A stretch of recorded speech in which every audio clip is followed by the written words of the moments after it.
Hi friends. നമ്മുടെ നാട്ടിൽ ഇത്രയും ആക്സിഡൻസ് ഒക്കെ ആയപ്പോഴത്തേക്കും ഞാൻ വിചാരിച്ചു മറ്റു രാജ്യങ്ങളിലെ റോഡ്സിനെ പറ്റി കൂടെ ഒരു വീഡിയോ അങ്ങ് ചെയ്തു. ഇതുപോലെ ബാരിക്കേഷൻ ചെയ്ത് പ്രോപ്പറായിട്ട് ക്ലോസ് ചെയ്തിട്ടാണ് ഇവർ വർക്ക് സ്റ്റാർട്ട് ചെയ്യുന്നത്. ജനങ്ങളെ ബുദ്ധിമുട്ടിക്കാതിരിക്കും. അതും ടാറിങ്ങിന് വേണ്ടിയുള്ള വർക്കിംഗ് ടൈം ആണെങ്കിലോ 6:30 മുതലേ അവർ സ്റ്റാർട്ട് ചെയ്യും.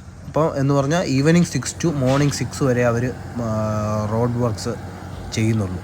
ഇതുപോലുള്ള ഫുൾ ടാറിങ് പോലുള്ള ആക്ടിവിറ്റീസ്. ഇന്ത്യ കൂടാതെ ഞാൻ ഏകദേശം 4 രാജ്യങ്ങളിൽ ജീവിച്ചിട്ടുണ്ട്.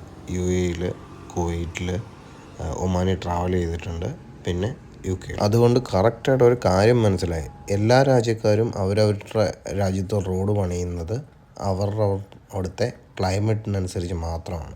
UAE പോലുള്ള രാജ്യങ്ങളിലെല്ലാം നല്ല ചൂടായതുകൊണ്ടും പിന്നെ അതെല്ലാം മാൻമെയ്ഡ് സിറ്റീസ് ആയതുകൊണ്ടും അവിടുത്തെ റോഡുകളെല്ലാം നല്ല വീതിയുള്ളതും നല്ല സ്മൂത്തനുമായിരിക്കും. കാരണം അവിടെ മഴയോ അങ്ങനത്തെ പ്രശ്നങ്ങളൊക്കെ വളരെ കുറവാണ്. അതുകൊണ്ട് നല്ല സ്മൂത്തായിട്ടുള്ള റോഡുകളാണ്. ഡ്രൈ റോഡ്സ് അല്ലേ, നമുക്ക് അങ്ങനെ സ്ലിപ്പറി കണ്ടീഷൻസ് ഒന്നും വരത്തില്ല. പക്ഷെ ഞാൻ യൂറോപ്പിലോട്ട് വന്നപ്പോൾ എനിക്ക് കാര്യം മനസ്സിലായത്, ഇന്ത്യയിലെ റോഡുകൾ പോലെ തന്നെ ഏകദേശം സിമിലർ തന്നെയാണ് ഇവിടുത്തെ റോഡുകളും. കണ്ടില്ലേ, നല്ല ഇവർ റോഡ് പണിയുമ്പോൾ നല്ല ഗ്രിപ്പിട്ടാണ് പണിയുന്നത്. ഈ മഴയെയും തണുപ്പിനെയൊക്കെ പ്രിവെൻറ്റ് ചെയ്യാൻ വേണ്ടിയിട്ട്, അത്യാവശ്യം വണ്ടിക്ക് നല്ല ഗ്രിപ്പ് കിട്ടാൻ വേണ്ടിയിട്ട്. ഇങ്ങനെ ഈ ഫോർമാറ്റ് തന്നെ നമ്മുടെ നാട്ടിലും ഫോളോ ചെയ്താൽ മതി. കുറേയൊക്കെ എങ്കിലും ആക്സിഡൻസും ഈ സ്ലിപ്പറി കണ്ടീഷൻസും ഒക്കെ റെസിസ്റ്റ് ചെയ്യാൻ വേണ്ടിയിട്ട്.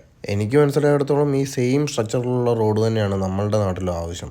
എപ്പോഴും മഴയും വെള്ളപ്പൊക്കവും ഒക്കെ ആയതുകൊണ്ട് തന്നെ ഇങ്ങനത്തെ റോഡുകളാണ് നമ്മുടെ നാട്ടിലും ആവശ്യം. പക്ഷേ നമ്മുടെ നാട്ടിൽ പണിയുന്നതോ അവരുടെയൊക്കെ ഇഷ്ടത്തിന് തോന്നിയ മാസം പോലെ ഒരു റോഡങ്ങ് പണിയും.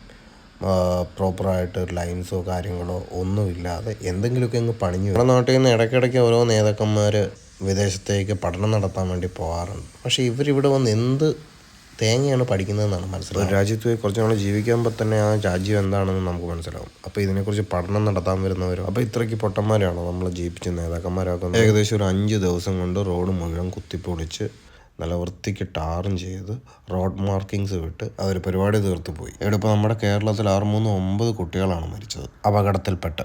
പക്ഷെ അതിൻ്റെ കുറ്റം മുഴുവൻ വണ്ടി വാടകയ്ക്ക് കൊടുത്ത ആളും ബാക്കിയുള്ളവർ. റോഡിനും ബാക്കി കാര്യങ്ങൾക്കൊന്നും ഒരു കുറ്റവും ഇല്ല എന്നാണ് IAS വരെ അവകാശപ്പെടുന്നത്. ഇതിനകത്ത് യുക്തി എനിക്ക് മനസ്സിലാവുന്നില്ല. നിങ്ങൾക്ക് മനസ്സിലാവുന്നുണ്ടോ എന്ന് പറഞ്ഞതാ.